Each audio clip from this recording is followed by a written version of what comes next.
New York, 1933. May Parker is delivering a speech on the issues of poverty. However, she is soon threatened by a gang known as the Enforcers. Peter Parker tries to stop the gang, but he is swiftly beaten down. The Enforcers are stopped by reporter Ben Urich, who is considered off-limits by their employer, Norman Osborn. Urich takes pity on Peter Parker and brings him into the local lounge known as the Black Cat, owned by the universe's version of Felicia Hardy. There, Urich introduces Peter to the Goblin, a freelancer who works for New York City's most powerful and wealthy and makes his living by keeping the poor down. His main enforcers are a former carny named Adrian Toombs, also known as the Vulture, Chameleon, and his brother, Craven the Hunter. Peter insists he can make a difference for the impoverished people of New York City, so Ben Urich gets him a job at the Daily Bugle. Working as a photographer with Ben Urich, he depicts the atrocities happening to New York's worst off. Peter opens up to Urich and explains that his uncle was brutally killed and that he was the one who discovered the body. Peter attempts to spy on the Enforcers. However, they drop a valuable ancient crypt on the ground. Hundreds of spiders emerge and begin to devour one of the Enforcers. Peter himself is bitten and soon sees a spider entity that explains he only kills those with evil intent. Peter instead gets something much worse: the Curse of Power. Peter wakes up in a cocoon with new powers and abilities. Peter confronts the Goblin but is quickly rebuffed. As Peter Parker becomes this world's Spider-Man, Ben Urich is shot down by the Chameleon, who is disguised as J. Jonah Jameson. Knowing the police, media, and authorities are too corrupt to be used to take down the Goblin, Ben Urich had arranged for Peter to receive all the files and information he had on Norman Osborn, and use it to take down the Goblin's empire as a vigilante. Felicia Hardy gives this information to Peter, but feels Peter is responsible for killing Ben Urich, who used to have a relationship with Felicia. Spider-Man uses this information to wage war on the Goblin's men.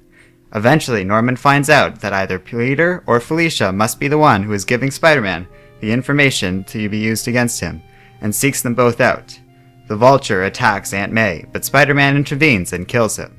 Aunt May scolds Spider-Man for murdering someone in cold blood. However, Peter says nothing and instead flees to confront the Goblin. Norman is about to kill Felicia when Peter arrives. The Goblin and Peter fight, and Peter almost kills Norman before realizing he does not want to become like the Goblin and relents. However, the same spiders that bit Peter break free and kill both Craven and the Goblin. Spider-Man vows to continue to keep the streets of New York safe. He eventually begins a complicated relationship with Felicia Hardy. He also has an encounter with this universe's version of Dr. Octopus. In this world, Dr. Octopus is a crippled scientist who is using black people as test subjects for a secret Nazi organization. Octopus works with the Crime Master and the Sandman, who both nearly kill both Spider-Man and Felicia before eventually being killed themselves with the help of the FBI. Dr. Octopus is arrested and deported to Germany, where he is quickly rebuffed due to his crippled status. However, this fight is not without its cost, and Felicia is badly injured by the Crime Master. Furious at Peter, their relationship is permanently damaged and Felicia refuses to speak to him. Spider-Man Noir's adventures would continue in the video game Spider-Man Shattered Dimension, and in the Spider-Verse event. In both stories, Peter confronts multi-dimensional forces and teams up with other versions of Spider-Man to protect the multiverse. The Noir version of Peter Parker was badly injured during Spider-Verse, and returned to his home world to heal under care of his world's Black Cat. This version of Spider-Man has powers similar to his mainstream counterpart, but with some key differences. This Spider-Man shoots organic webbing from his wrists. He also has a spider sense and the ability to stick to walls, and the enhanced agility and strength of his counterpart, though not to the same degree as the main Spider-Man we know. Spider-Man Noir's costume is more entrenched in traditional clothing consisting of a trench coat, fedora, and goggles. Though skilled in firearms, this version of Peter no longer uses his pistol, now preferring methods that aren't lethal. Hello everyone, my name is Arden, and this is my origin and bio of Spider-Man Noir. So this was a fun origin to do. I hadn't read much about Spider-Man Noir, and really only know of him from the game Shattered Dimensions, and from the ongoing spin-off of Spider-Verse. I liked his origin story, and it made for an interesting Spider-Man storyline. I also think it was a smart choice to ground this Spider-Man's origin in mysticism over technology, as this fits the time period a little better.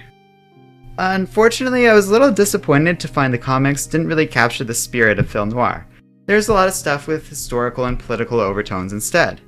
Now, normally it's okay for political and historical storylines to kind of be used in comics, but this stuff felt really on the nose. It felt like a historical movie, where none of the dialogue is how people talk, and instead there's just constant mention of historical figures like J. Edgar Hoover are up to. It's cool, I guess, but it doesn't really feel very authentic, and I wish they had just stuck to a film noir aesthetic, instead of also trying to make this a period piece. Trying to do both made neither the history nor the film noir really work for me. There's no point of the history stuff. What are they trying to tell me? Poor people should be treated with respect? Black people should not be experimented on? I'm sorry, Marvel, but I think most of us are familiar with these lessons already. And it's played up so much. Spider-Man Noir and its sequel, Eyes Without a Face, are in the end both okay. They're great Spider-Man stories and good an intro for this character, but not very good noir stories with way too much color and way too much time spent on political content. Amusingly, I feel the best depiction of Spider-Man Noir is in Shattered Dimensions. They nailed the noir aesthetic and really showcased some of the cool villains. In the origin comic, Vulture is only on a handful of pages before he's killed off and barely does anything. In the game, he's got a ton of cool cutscenes and is really creepy and scary. It works well and is definitely the best way to get familiar with this character. So that's it for my Spider-Man Noir origin and bio. If there are any other origins or bios you guys would like to see, please make a request in the comments section and I'll add it to my list of origins and bios I plan on doing. And, as always, if you enjoyed this video, don't forget to like, subscribe, and keep reading comics.